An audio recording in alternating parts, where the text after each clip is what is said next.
మన ధ్యానచర్య పరిపక్వమయ్యే వరకు అనుదినము ధ్యానం చెయ్యాలి. ఇది ఎంత పరిపూర్ణం కావాలంటే, ఒకసారి మాస్టర్ నాతో అన్నట్లు, వ్యక్తి ధ్యానానికి కూర్చున్న వెంటనే ఆ పరిపూర్ణ ధ్యాన స్థితిలోనికి మునిగిపోగలిగితే అతడు దాని నుండి బయటకు రాలేడు అన్న స్థితిలోనికి జారుకోవాలి.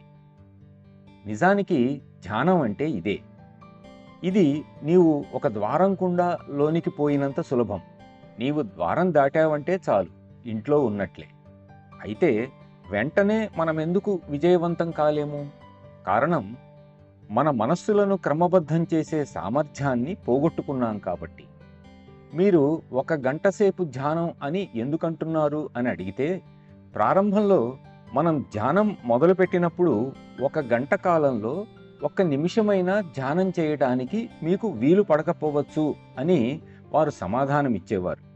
రాను రాను మనం అభివృద్ధి సాధించే కొలది మనం చాలాసేపు నిజంగా ధ్యానం చేయగలిగే సామర్థ్యాన్ని పొందుతాం.